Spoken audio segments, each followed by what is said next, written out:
Olá, meus amigos, estamos juntos novamente para estudarmos a respeito dos sinais proféticos da volta de Cristo. Dentro de uma abordagem, estamos dando continuidade a Israel, o relógio de Deus, na sua terceira parte. Nós entendemos, e assim já ministramos em ministrações anteriores, que na plenitude dos tempos, Jesus nasce, ali então ele cresce, ele estabelece o seu ministério, funda a sua igreja no ano 29 ou 33 da nossa era cristã, e logo depois ele é crucificado. Passou-se então 37 anos e o exército romano sitia a cidade de Jerusalém, o general Tito está à frente, e conforme a obra de Flávio José, ele durou ali aquele cerco 143 dias, onde foram mortos mais de 1.100.000 judeus e mais 98.000 foram levados escravizados e foram dispersos por todo o mundo, Uma parte daqueles judeus, evidentemente, foram levados para Roma, onde foi ali construído o Coliseu Romano. Mas ali começou um verdadeiro rastro de sangue, os judeus sendo dispersos em todas as nações. Israel deixou de ser nação e ficou 1878 anos no exílio, no cativeiro. Então, depois desse período, aí Israel volta a ser nação novamente. Mas Jesus já havia declarado isso em Mateus capítulo 24, versículo 32. Aprendei, pois, a parábola da figueira. Quando já os seus ramos se renovam e as folhas brotam, sabei que está próximo o verão. Então, nós vemos que a figueira brotou quando David Ben-Gurion, em uma casa em Tel Aviv, ele então fundou o moderno Estado de Israel no dia 14 de maio de 1948. E aí nós perguntamos, quais foram as profecias que se cumpriram então naqueles dias? Eu quero pegar aqui uma passagem que está no livro do Ezequiel, o profeta Ezequiel, no capítulo 36, versículos 24, versículos 26 ao 28, versículos 33 ao 36 e também o versículo 38 que diz: Tomar-vos-ei de entre as nações e vos congregarei de todos os países e vos trarei para a vossa terra. Dar-vos-ei coração novo e porei dentro de vós espírito novo. Tirarei de vós o coração de pedra e vos darei coração de carne. Porei dentro de vós o meu espírito e farei que andeis nos meus estatutos. Guardeis os meus juízos e os observeis. Habitareis na terra que eu dei a vossos pais. Vós sereis o meu povo e eu serei o vosso Deus. Assim diz o Senhor Deus: no dia em que eu vos purificar de todas as vossas iniquidades, então farei que sejam habitadas as cidades e sejam edificados os lugares desertos. Lavrar-se-á a terra deserta, em vez de estar desolada aos olhos de todos os que passam. Dir-se-á, essa terra desolada ficou como jardim do Éden. As cidades desertas, desoladas e em ruínas, estão fortificadas e habitadas. Então as nações que tiverem restado ao redor de vós saberão que eu, o Senhor, reedifiquei as cidades destruídas e replantei o que estava abandonado. Eu, o Senhor, o disse e o farei. Como o rebanho de santos, o rebanho de Jerusalém nas suas festas fixas, assim as cidades desertas se encherão de rebanho de homens e saberão que eu sou o Senhor. Então veja que os judeus eles foram espalhados para o mundo inteiro. E o cativeiro babilônico, eles saíram e voltaram para a Babilônia. Então, então não é esse cativeiro que Ezequiel está se referindo em relação à passagem que acabamos de ler.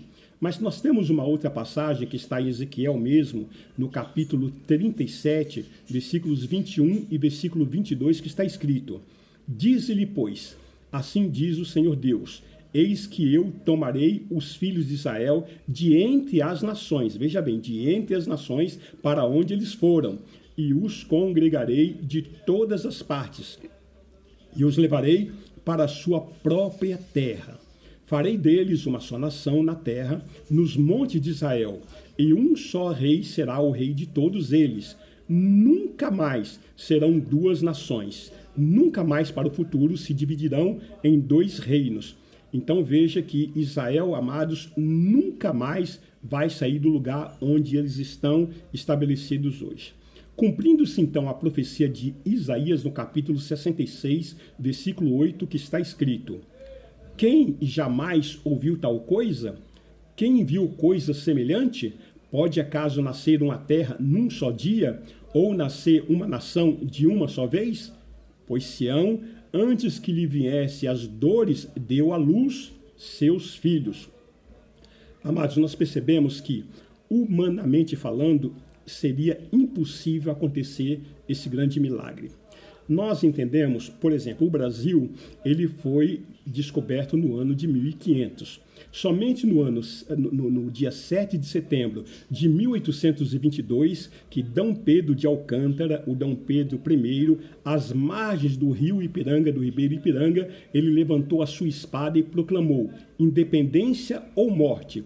Então foram necessários 322 anos depois do seu descobrimento para que o Brasil se tornasse uma nação independente. Aí vieram os governadores gerais, né? Mendes Sá, Estácio de Sá, as capitanias hereditárias, durante esse período aí de 322 anos, até então que no dia 7 de setembro de 1822, o Brasil se tornou uma nação livre, uma nação independente. Podemos pegar também o exemplo de Moçambique. Nós entendemos que Moçambique tem mais ou menos uns 500 anos do seu descobrimento, mas somente em 1975, Samora Machel proclamou a independência de Moçambique. Então vejo que foram necessários 455 anos para que Moçambique se tornasse uma nação independente. Agora veja que Israel, ela se tornou independente em um só dia. Como é que isso pode acontecer, né? Como que se explica esse grande milagre? Então Deus se refere ao Holocausto, porque Deus levantou então um chicote chamado Adolf Hitler para que mandasse o seu povo de volta para a terra em que o povo deveria habitar. E o povo judeu ali, diante do holocausto, diante da perseguição, eles chegaram a uma conclusão: só existe um lugar onde nós podemos estar seguros, um lugar nosso, que é a nossa própria pátria. Porque você sabe que gente inteligente como né? Eles sabem o que querem, eles têm uma mente reflexiva, e os judeus estavam muito bem enfronhados, tanto na Europa como em vários outros países do mundo, até que Deus levantou Adolf Hitler como esse chicote malvado, radical, feroz, para poder mandar o judeu de volta para a sua própria terra, né? Então nós entendemos, amados, que Deus, dentro do seu propósito, estabeleceu para que essa profecia se cumprisse, essa profecia viesse então a se cumprir no nosso tempo, na nossa época, né? Então, agora entenda o seguinte: Israel, a população de Israel é 1/1000 da população global. Pense bem isso. Agora, a ONU, ela gasta 1/3 de todo o seu tempo somente para discutir questões relativas a Israel. E pelo menos 50% das decisões que a ONU decide no seu plenário condenando sistematicamente a nação de Israel, né? Você não vê a ONU condenando os árabes por atos terroristas, mas Israel é condenado sistematicamente porque existe uma perseguição natural. Agora, por que não se cumpre? Porque, naturalmente, os Estados Unidos vetam tudo isso, né? Agora, você preste muita atenção nas mudanças. Lá estava no controle da nação um Barack Hussein Obama. Eles já tinham matado né? O Hussein Abd al-Majid al-Tikrit, que era presidente do Iraque, e colocou lá o Obama, que de cristão não tem nada, ele tem raiz muçulmana, né? E a primeira coisa que ele fez ali nos Estados Unidos foi liberar o aborto. Já matavam 5 milhões de crianças, né, através do aborto. O Brasil matava 1 milhão por ano. Agora, imagine depois desse exemplo nefasto como ficou a situação. Então, veja que as mudanças, elas ocorrem no mundo todo e, dessa maneira, Deus vai cumprindo o seu propósito. Agora, a que parto se referiu o profeta Isaías no capítulo 66, ali, versículo 8, que nós lemos? Justamente é esse holocausto, essa dor de parto do holocausto que foi o motivo, foi a condição propulsora para mandar de volta o povo de Deus para a sua própria pátria, para a sua própria nação, para Israel. O Hitler, ele era cabo na Primeira Guerra Mundial, ele estava preso, ele ali escreveu um livro, né, chamado Minha Luta, e que se tornou inclusive um best-seller, mas enquanto ele estava na prisão, ele confessou a um dos seus assessores mais próximos: se o judeu não existisse, eu os inventaria. Então havia ali uma sede, e ele lançou a culpa, né, o judeu como bode expiatório para a nação alemã, e o judeu não tinha absolutamente nada a ver com toda aquela perseguição, aquelas atrocidades em que Hitler operou a sua revolta no povo judeu, né? Então, após a figueira brotar, começou então a lançar as suas folhas, começou a se fortificar. De maneira, amados, que as guerras que Israel se envolveu até hoje não tinha condições de ganhar nenhuma. Nenhuma das guerras tinha condições de ganhar, né? Principalmente a primeira, que foi a Guerra da Independência. Em 15 de maio de 1948, Israel volta a ser nação, se estabelece ali na Palestina, e no dia seguinte começa a Guerra da Independência, né? Então, essa guerra, reuniram-se ali 6 países, países árabes, né, com uma população aproximadamente de 100 milhões de habitantes, armados até os dentes. Então, invade Israel de todos os lados. 600 mil judeus ali morreram na guerra, morreram nessa guerra 18 mil soldados árabes, né? E 666 judeus, e ali temos a origem dos refugiados palestinos, que até hoje virou um joguete nas mãos dos países árabes, né? Os generais disseram aos árabes que eram maioria, evidentemente, falaram para eles o seguinte: sai daí, venham para o nosso meio, que nós vamos varrer os judeus do mapa. E os que sobrarem, nós vamos afogá-los no Mediterrâneo. Então, só que eles se esqueceram de uma coisa, que o Senhor é o Deus de Israel. Nós encontramos na palavra de Deus que Deus é o Deus de Israel, é quem peleja por Israel, né? E ele ali designou o seu arcanjo, o único arcanjo mencionado na Bíblia, Miguel, que significa aquele que é como Deus é. Então, esse arcanjo é que está à frente da peleja, né? Claro, operando através de Deus ali, e os árabes se esqueceram desse detalhe, né? Então, a Bíblia não diz que Deus é Deus dos americanos, que Deus é Deus dos japoneses, que é Deus dos ingleses, dos argentinos, dos mexicanos, dos brasileiros, mas Deus é o Deus de Israel. Então, amados, nós percebemos que quem pode vencer Miguel, né? Se apenas um anjo apenas, em uma noite, derrotou 185 mil assírios naquele episódio ali de Sinaqueribe, né? Então, Miguel, ele é o comandante celestial. E agora é certo que Israel tem fortalecido, ele tem bombas atômicas, tem bombas nucleares, biológica, bacteriológica, né? Mas quem está à frente da batalha e peleja por Israel é justamente o arcanjo Miguel. Nós temos no Salmo 83, versículo 4, as seguintes palavras: dizem, vinde, risquemo-los de entre as nações, e não haja mais memória do nome de Israel. Então, note, amados, que aqueles generais estavam cumprindo o que está relatado nesse versículo, né? Na época, os comandantes disseram isso. Agora, note que tem, nos nossos dias, né, tem um que tem reafirmado isso de uma forma muito incisiva, né? O ex-presidente do Irã, Mahmoud Ahmadinejad, tem afirmado que Israel deve ser riscado do mapa. E segue-se aí com o apoio do ex-presidente Lula, né, do Brasil, que também pensa na mesma linha. Já declarou isso também através da mídia, né?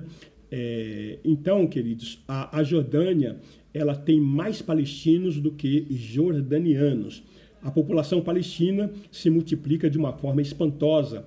O índice de natalidade é de 8 ponto alguma coisa, enquanto que do resto do mundo é de 0 ponto alguma coisa, né? Então, esses árabes que foram para o Líbano, para a Síria, para a Jordânia e para outros países, eles foram mantidos em guetos, como objetos de manobra. Porém, os árabes, veja bem, os árabes que obedeceram às instruções das autoridades de Israel, que se dispuseram a ficar, e isso sem a necessidade de terem que lutar. Alguns poucos ficaram e hoje gozam de todos os direitos, de todos os privilégios, né, que a nação de Israel coloca à sua disposição. Evidentemente, eles só não podem participar do exército, mas do serviço militar, né? Mas, no entanto, eles têm direito e participam de tudo, inclusive do Knesset, né? Que é o parlamento israelense. Então, eles têm até partido no parlamento, né? Tem partido árabe. Agora, veja se existe algum partido árabe em qualquer nação árabe. Não tem nem judeu, porque se tiver, eles matam, né? Então, se você quiser saber realmente o que está por trás de todo esse conflito, existe um excelente livro de David Roth chamado O Juízo Final. Fala sobre as nações, o Islã e os judeus. E aí você vai compreender o que está por trás desse jogo aí no Oriente Médio, Israel e as guerras modernas, né? A segunda guerra que Israel se envolveu foi em 1953, né, contra o Egito. Israel conquista ali a península do Sinai e chega a 16 quilômetros do canal de Suez, tomando ali o canal de Suez. E por pressão internacional, inclusive dos próprios Estados Unidos, eles se retiraram para o seu próprio território, né? Então, todas as guerras que Israel travou com os árabes, eles ganharam. Israel ganhou a guerra. Ou seja, a figueira continua se fortalecendo. Aí vem a guerra de 1967. Então tivemos a famosa Guerra dos 6 Dias, né? Onde o general Moshe Dayan contra o Egito, a Jordânia, a Síria, Iraque e com apoio do Irã e também da Arábia Saudita, que mandaram tropas, Israel conquista naquela guerra as colinas de Golã, no norte da Síria, e conquista a parte velha da cidade de Jerusalém. Toma a Jordânia, mais tarde ele anexa por lei esses dois territórios, né? As colinas de Golã, por uma questão de defesa, porque lá tem água, né? As nascentes do Rio Jordão estão justamente naquela região, e cuja palavra significa aquele que desce e vem do mar da Galileia, e forma aquele grande lago, né? E continua descendo até o Mar Morto, e dali ele desaparece. Então, é fundamental para Israel ter água, essa bacia ali do Jordão, né? E no Monte Hermon, onde estão as colinas de Golã, Israel toma na Guerra dos 6 Dias e anexa ao território e também anexa a parte velha da cidade de Jerusalém e proclama Jerusalém como capital eterna do Estado moderno de Israel. E na Guerra dos 6 Dias, Israel ainda conquistou a península do Sinai, que tem petróleo e que devolveu para o Egito através dessa devolução, conseguiu fazer um tratado de paz no ano de 1979. Conquistou ainda os territórios que têm sido objeto de negociações, como com os palestinos, que já custou a vida do premier Isaac Rabin, porque muitos judeus são contrários à devolução desses territórios. Portanto, veja, a faixa de Gaza foi tomada do Egito, colinas de Golã tomadas da Síria e a Cisjordânia também tomada. Amados, nós queremos ficar por aqui e na próxima ministração nós voltaremos com essa mesma sequência, Israel, o relógio de Deus. Espero que Deus tenha falado grandemente com você através dessa ministração, mostrando que a figueira brotou, e não só isso, ela brotou em 15 de maio de 1948 e de lá para cá ela está se fortalecendo, ela está lançando seus ramos por todo o mundo. Então nós temos nesse episódio, nesse grande milagre da parte do nosso Senhor Jesus Cristo, nós temos aí o cumprimento dessa palavra profética que Israel volta a ser nação. Grandemente o Senhor seja sobre a sua vida, sobre a sua família, sobre o seu trabalho, o seu ministério e tudo que o Senhor tem colocado nas suas mãos. Grandemente eu te abençoo em nome de Jesus. Amém. Até a próxima.